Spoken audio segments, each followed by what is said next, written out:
Alrighty then, it's time for a jungle Trundle game, and this one's everyone's favorite type of game. Let's check one is one where you basically play the control jungler and ram fuck the enemy team. Let's check two. Everyone loves control jungling because it's basically, where the jungle dominates the enemy team and controls everything, and just sort of, you can see the pressure on the enemy. It's like they just can't do much because you control the entire map, and they're just kind of stuck playing the game you're letting them play. Anyways, runes and masteries are attack damage red, attack damage quints, armor yellow, magic resistance blues, and 12-0-18 masteries. Very basic for Trundle. They don't really change all that much when you want to go tanky. And yes, this is a tanky Trundle, so I'm building Cinderhulk. My team composition loses to theirs naturally. They've got a lot of disengage. The only one that doesn't really make the most sense is Kha'Zix, because he wants to go in. The enemy team sort of likes to control the fight a little bit. Olaf will be pretty defensive, so we really won't be able to hold him down. So my team's diving. My team wants to dive, and the enemy team, which has disengaged. So that's my little fear. We have to win early. So that's why I decided I'm going to be playing this one as a tanky champion and pretty much control-oriented. I can't go for fights. I need to go for control more than anything else. If they fight me, that's perfectly fine. But I mean, I'm going to be trying to control the vision, the area of the map, and that's why you're going to see me control as the scuttle crabs as much as possible. I need to keep track of the Kha'Zix so he doesn't snowball my opponents, and hopefully my teammates can keep the enemy team down. Now, I also have to tell you that the enemy team was telling me that they know my stream, and that one of them will stream sniping and giving them information. I kept that in mind throughout the whole game, and I was trying to act quickly, because my stream has a little bit of a delay, and that delay will eventually catch up. So if I can work faster than my delay, then maybe they won't be able to take that much information from me.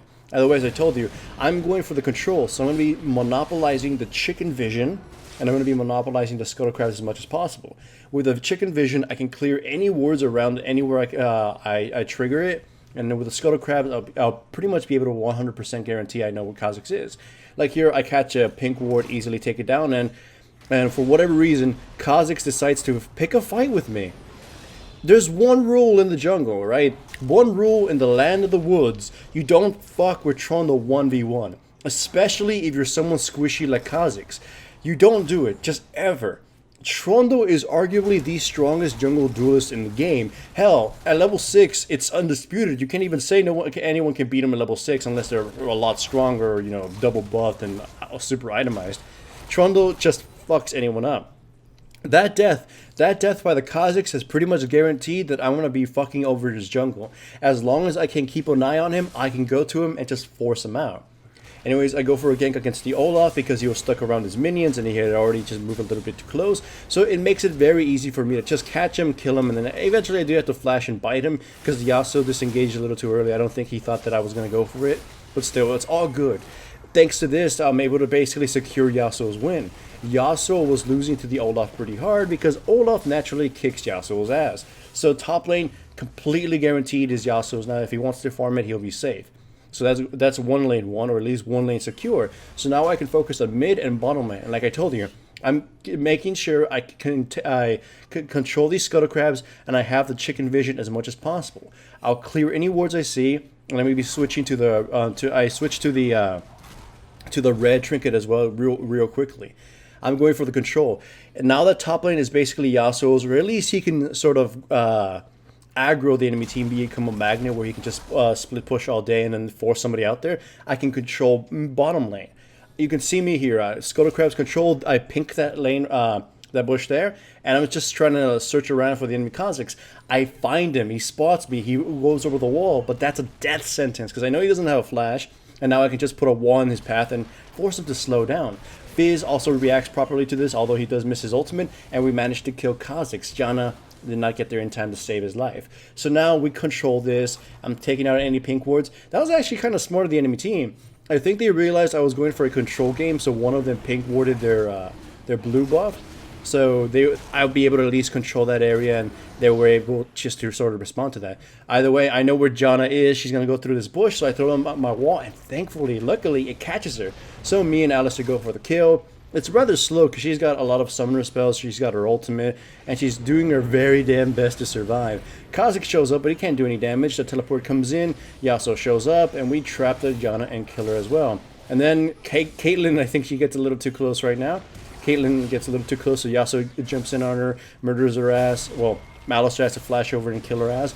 And thankfully, because of that, because of my teammates showing up and me being able to just sort of bully everything out, I'm able to control the blue buff, take the Gromp, and basically now we're in sort of starvation mode.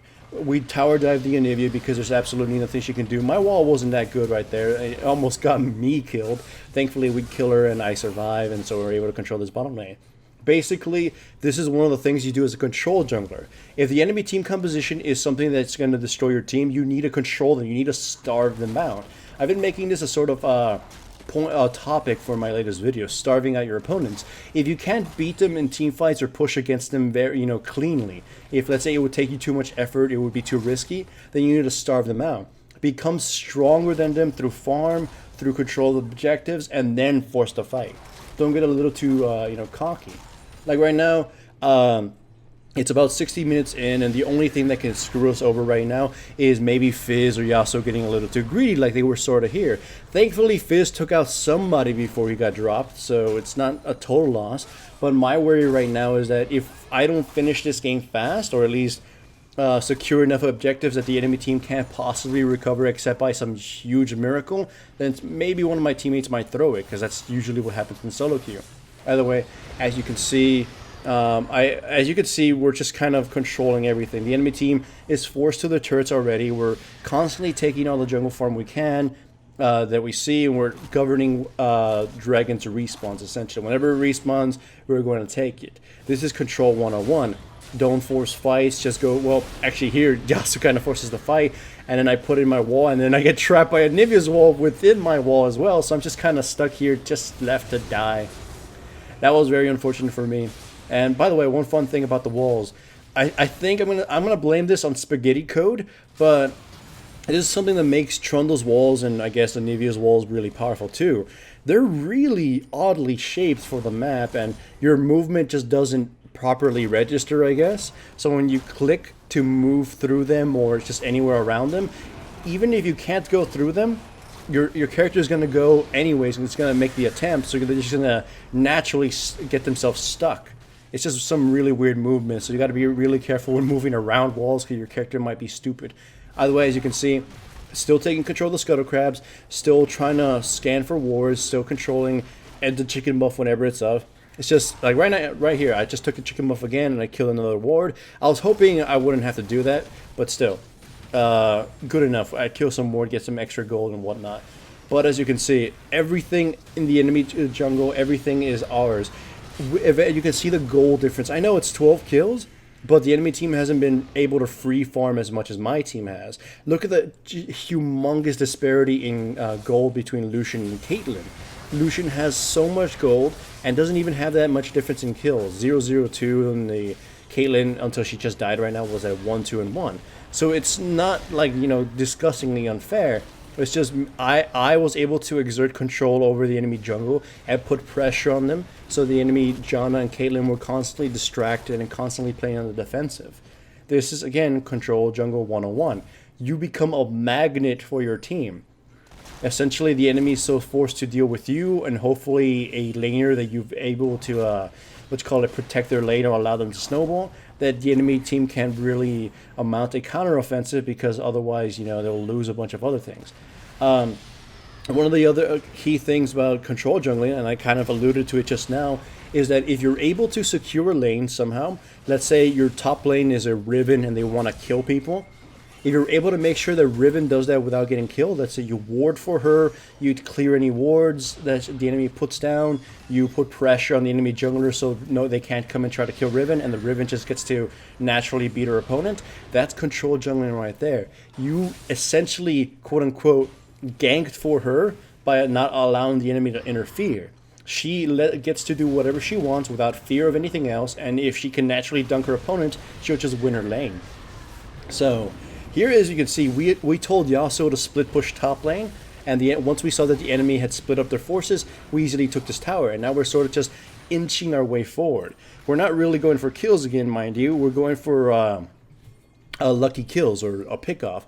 Right here, Yasuo managed to kill the enemy Kha'Zix, so we go for a sort of dive against the Janna.